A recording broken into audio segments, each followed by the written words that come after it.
Ignition sequence start. 6, 5, 4, 3, 2, 1, 0. Liftoff. We have a liftoff.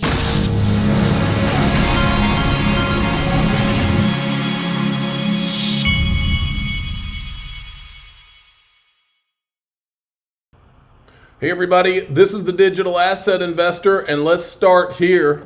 We are counting down to XRP Las Vegas 2025. We're witnessing a flurry of positive activity surrounding long-awaited crypto legislation.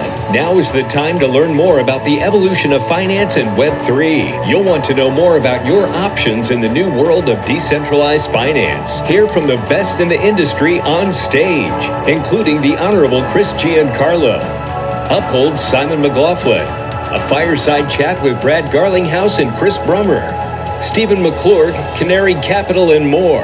Go to XRPLasVegas.com for speaker updates, ticket information, MGM Grand Room discounts, and more. The journey has been long, and we will celebrate together at the world's largest XRP conference, XRP Las Vegas 2025. Get your tickets now. See you there. We will see you there. And look, on XRPLasVegas.com, I've already shown you all these guys, but there's some new guys that have shown up that are coming.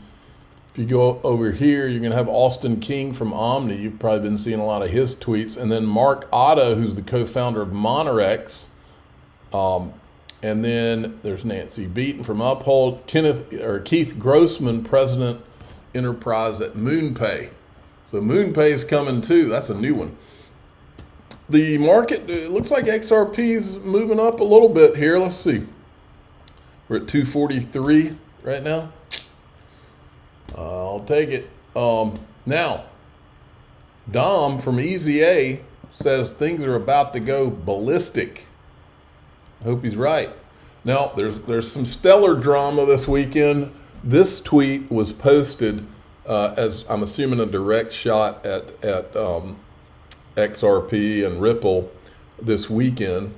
What's today, the 9th? Yesterday this was posted, and it really caused a stir. I don't know why anyone wants to pick a fight with the XRP army, but everybody seems to want to take a bite, so to their peril usually. Imagine spending more on lawyers than developers and calling it progress. All right? Well, here we go. Arthur Brito, who is OG developer of Ripple XRP, literally sued Jed McCaleb for creating a competitor coin. XLM is the competition of XRP, and that's coming from a literal co-founder. Stellar is coming for it all, P2P, cross-border liquidity, you name it. And then there's this from Mr. Huber. Well, first what he says is funny. Imagine nudging XRP sleuths to find a new hobby after ETHgate. This is directly from the SEC lawsuit against Ripple. This was Ripple's attorneys saying this, I'm assuming. Documents regarding Mr. McCaleb, Stellar, or XLM are likewise demonstrably relevant. As you know, Mr. McCaleb was a co-founder of Ripple and appears to have sold more XRP than Mr. Garlinghouse and Mr. Larson combined. Your assertion that such documents are unrelated to this case, letter at 2, is without basis. This was John Deaton during ETHgate when we were uncovering all this. His thoughts on Jed McCaleb being left out of the SEC lawsuit. Now, why Jed McCaleb was left off, and I have nothing against Jed McCaleb. I personally think that Jed McCaleb would be on the Mount Rushmore of crypto, right? You'd have Satoshi, and you'd have Vitalik, and you'd have Jed McCaleb. Why? Well, Jed McCaleb is responsible. He was a Bitcoin developer. He was involved with Mt. Gox. He started the XRP ledger and XRP, and then he went on with XLM. So I'm not saying anything bad against the guy, but here's a fact. I stick to facts.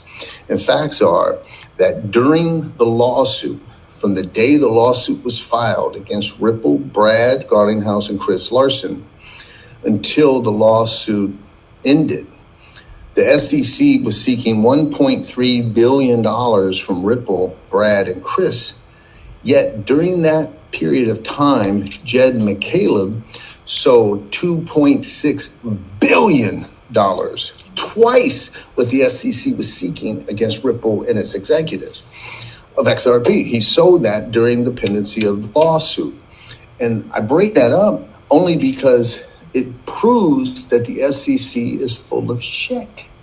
If XRP was a security and all cells were securities, then why are they letting the co-founder sell twice as much as the company damages are seeking against the company for the same type of cells? And so it just shows you the flaw. Now, there's theories that Jed may have cooperated. How did the SEC get the 2 lawyer agreements, the 2 lawyer letters in 2012? You know, who knows? I don't know. I'm not going to speculate. All I can tell you is that I think Jed McCaleb is the true Don, Teflon Don of crypto, because he was associated with Mt. Gox and he walked away. He was associated clearly with XRP and the XRP ledger, and he escaped. And XLM is a mirror copy of XRP, and they've always been, you know, able to continue to do business and never be brought into any of these suits. And so your guess is as good as mine. Okay. Wow. Well, I went to Grok and I asked Grok why Jed McCaleb was not included in the SEC lawsuit against Ripple. I found these 2 answers, potential answers, interesting. Speculation on cooperation. There have been speculations on platforms like X where some users suggest that McCaleb might have cooperated with the SEC. However, these are speculative and without concrete public evidence. Such theories are based on observations that McCaleb continued selling XRP even after the lawsuit began without facing legal repercussions, legal immunity, or agreements. Another theory is that Jed McCaleb might have had some form of legal immunity or agreement with the SEC, allowing him to sell his XRP without being charged. This is speculative, but points towards the complexity of legal strategies in such cases. And then you got this weekend, David Schwartz tweeted this 10 hours ago. If you strike at the king, you'd better not miss. Now, words mean things. The saying is, if you come at the king, you'd better not miss. David Schwartz is no dummy, and I think he used the word strike specifically. I think this guy calls it. This sounds like Jack Mallers' strike away, Ripple. I see what this message is really about. So Jack Mallers, who is the Bitcoin maxi that came after, said he wanted to start a war with, this was the hill he was going to die on, a war against Ripple and XRP. And so I think he used the word strike instead of come at the king, because Jack Mallers' company is called Strike. This is the other thing it reminded me of, David Schwartz's tweet. I had put this graphic out a long time ago. Someone had typed in Bitcoin as the king, and they had put this graphic out about how Bitcoin had outperformed. And I pointed out that right here, everything has, XRP was rising to the throne right in here. Then in 2018, Bill Hinman does the Bitcoin Ethereum free pass, and all of a sudden Ethereum starts to rise because of that. Then in 2020, it's like their second wave of to try to take Ripple out was the dropping of the lawsuit in December 2020, and that kind of the market that you've seen is completely fake, because it's all based on regulatory capture, and the engineering of what they tried to engineer was a monopoly for Bitcoin and Ethereum. So what we have ahead, you can only guess, but I have my guess, which is XRP rising to reclaim the throne it would have had, I think it was going to take the Bitcoin throne in 2018 before all the shenanigans started.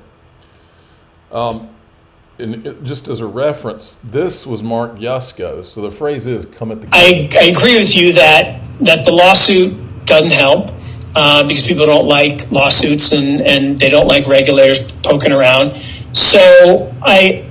But here's the thing. We're in the then they fight you stage. And it's going to get worse before it gets better. And if you come at the king, you better not miss. And I think that's a little bit what's happened with XRP here. I think a little bit what's happened is that Ripple has prevailed in this whole thing. This is interesting right here. I'm not sure who this guy is, but this kind of lays out what's coming. Elstar, because to me it seems like this is where the real change and impact has been taking root so far. Again, I think it's all of the above. We'll need clear legislation to pass on stablecoins, market structure, a few different areas. But yes, reading the crypto task force announcement from Commissioner Pierce is incredibly optimistic. The approach in the past was not productive. Founders want to be able to engage, to inform, and have a regulator that's listening to what they're working on and providing clear guidance. As she outlined, it's going to be not an overnight change, but the path and the journey there is very constructive. Okay, in DAIXRP.com, I got a lot more to show you. I'm also going to show a video that if you're relatively new to this, you probably never saw this, but it's important. I'm the digital asset investor. I'm not an investment advisor. This is for entertainment purposes only. Please subscribe, hit the like button, tell your friends and family. Away we go.